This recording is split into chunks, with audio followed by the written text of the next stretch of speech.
That's why there's some oil on it.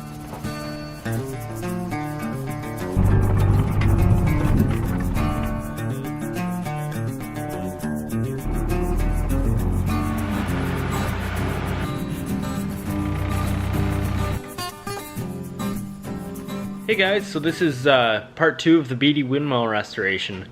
So we've transported the windmill about 3.5 hours north of my grandpa's place there, where you've seen us taking it out of that old building there. So we found out some stuff, and I've done some stuff in the meantime. I just thought I'd make part 2 just kind of an update video on all of the stuff that's went on in the meantime and what we found out about the mill, and what some stuff is that we're going to do with it so far, and certain things that I want your guys' opinions on. But yeah, for now we'll get to showing you what's all here and what's all went on. I'll start talking about it. Alright, so first off, the first issue we had was when we got it up here off that snowmobile trailer that we dropped it on. I couldn't lift it off anyway because we don't have a tractor up here. So what I had to do was undo all of those sails. There's 6 sections. I think there was 4 bolts per section or something. Anyways, those bolts, we're assuming that it's made in the 30s some point, this mill. Say they're 85 to 90 years old. That would be a good estimate. So I took off all those bolts with no heat, just 2 wrenches, and they weren't even big wrenches. I pulled them off. So we're thinking that the bolts must have been not manufactured to such a tight tolerance, which would really make sense. And that's probably why the corrosion doesn't set in tight like nowadays bolts. Different, better metals too, that they come apart just like that. So that was pretty cool that I didn't have to. I was expecting to torch everything off. So that's about it. We took it apart. Those sails are up in the attic right now because we needed the space in the garage. We've now cleaned it, so they'll come back down, but I just put them up, all the sections in the attic for now. And yeah, I think that's about it for that. We got it in. That's how we got it inside. We had to bring it in pieces to make it lighter. So our next challenge was how to stand this thing up. We don't have a welder. Everybody makes them out of angle iron, just like a little stub tower, just to stand it up in the garage. But we don't have a welder. We have wood, so we made it out of wood. Ideally, metal's stronger, but we chose some good wood, and hopefully it's strong enough. We through-bolted everything, so we'll show you the tower. My dad and I actually built it yesterday. We'll start off with showing you that. So we ended up making the legs 20 inches long. This is our tower, 3-post tower. We through-bolted through the bottom, or leg bolted through the bottom, through-bolted into here, and then we made this 5 feet around. Had to take off the pull-in lever there, and to use the wood, because you couldn't, with the angle iron in there, it's hollow, it's just an allarite. So this is bigger, so we couldn't fit that. Anyways, that had to come off anyways because it needs some work done to it. The end of it is wore out. We'll have to weld that up when we get a welder. But yeah, that's the tower that we made, and that's how we're gonna work on it here in the garage. Alright, so getting on to what we found out about the mill since we last pulled it out. So I was last told that it was a Beatty pumper, but we didn't really have any information on it, and better guess on what year it was and stuff. So I got a lot of information from a guy on Facebook. It's called Peter's Windmills. Check out his page. Great guy, very knowledgeable, and he's really helped me out. Thank you for that, Peter. So anyways, another guy, Harvey Kuntz, he's in Wingham, Ontario. He buys, sells windmills, so if you're looking for something, definitely give him a call, a comment. I can get you lined up. I'm sure he wouldn't mind, as it's his business. He actually gets these vane springs remanufactured right here. This big spring, very reasonable prices. I bought this vane spring off Harvey and another oiler spring because getting on to what we found out about the mill, it has an oiler spring instead of a ring like pretty much most of the basic mills. I got that off of him, very reasonable prices from him, and happy to get those parts, or some parts, together at least, and go see his collection. So yeah, well, that's about it for that part. We'll go to the vane now. Alright, so over here at the vane, we got it disassembled, the tail here. We've found that this is an earlier model windmill because of the vane. I found some writing on it. It had paint on it, and a lot of the later model mills said Beatty pumper on them, and that's what's commonly known. But in some of the very early brochures you can see, or the brochures that I've found that are early, say Beatty Canada on the tail. So I was really hoping that mine would say Beatty Canada on it, because I like that a lot better than Beatty pumper, and it's different. I like to be different. So with some tracing of any brush strokes or anything I could find, I determined that it said Beatty Canada. As you can see, I just have the outline there right now. That's just a rough outline of wherever I could see brush strokes. I think you can see some on the Y right here if you zoom in. You can see some brush strokes right there of where somebody had repainted it. And yeah, so that showed that. So that's one thing we found out, that we determined that it's a lot earlier of a model because of that. So now let's head over to the gearbox. Alright, so we're over here at the gearbox now. So another reason we found out that this was an earlier model was when I was up at Harvey's place buying the springs off of him, I found on a lot of the gear cases here that they all said patented 1939 on them. And this is obviously made before 1939, or it leads me to believe that, because this one does not have any of those embossings on in the cast. So and another thing that Peter said, he said that these oiler springs, which are on your crank here, you can see they were only on the earlier models. So on your conventional, on most of the conventional design, had a ring on your top here, big ring, would go down and it would roll on this gear right here, and then it would bring oil up to the top when it would go back up, and that would lube it. So this one did not have one, and I determined there's a spring on it. So that leads me to believe, because Beatty went away from the spring design into the ring design after.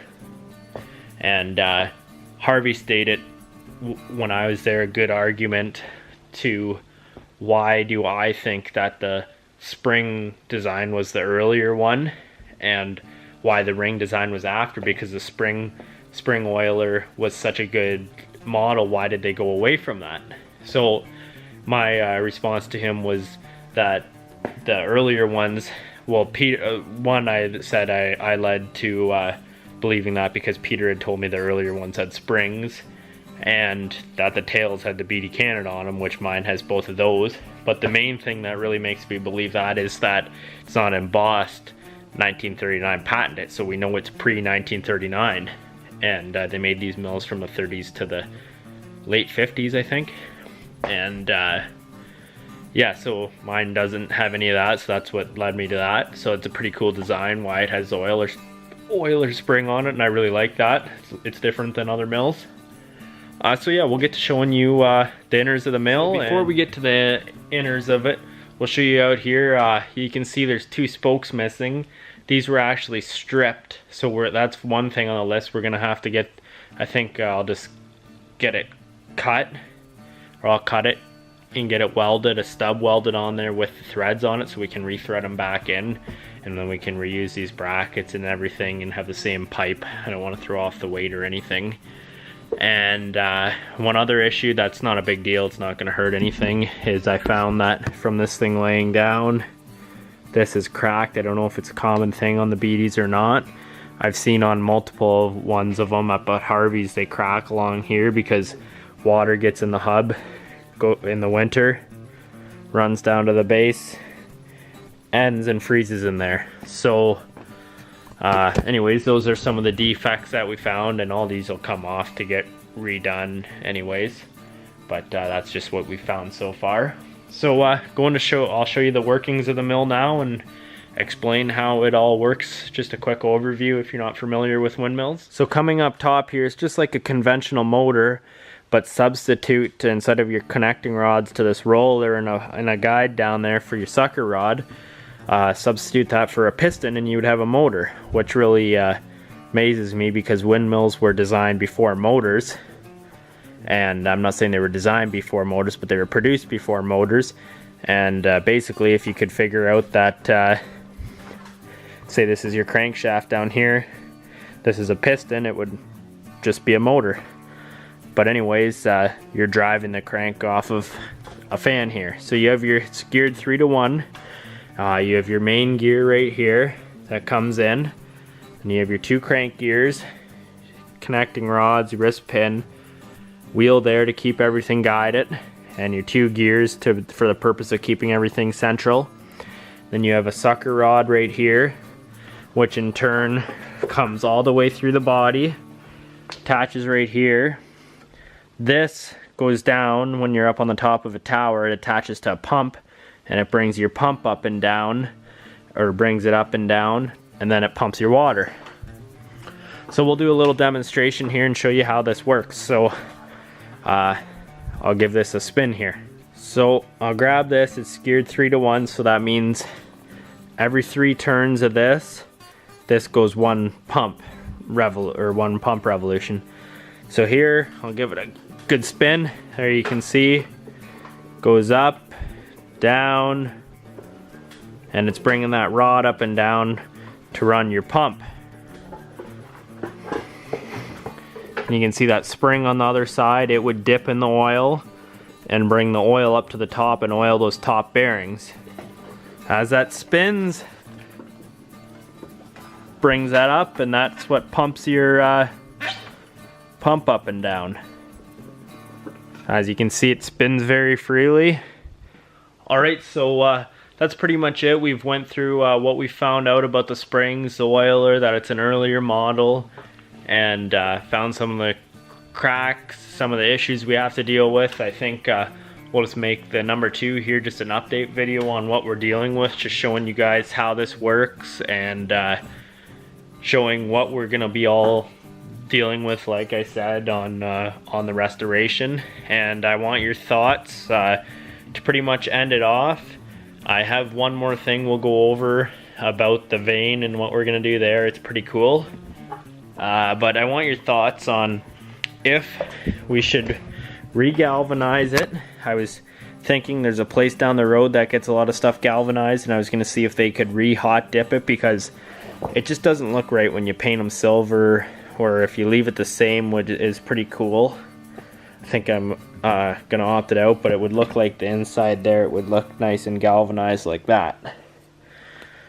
So I just want everybody's opinions is if I should leave it rusty like this.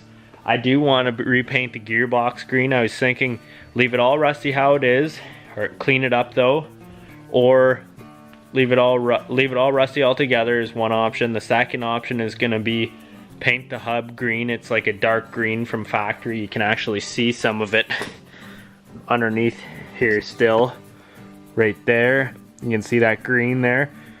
I was going to repaint the gearbox green and the hub green, and leave everything else the same, and repaint the writing on the tail, on the vane.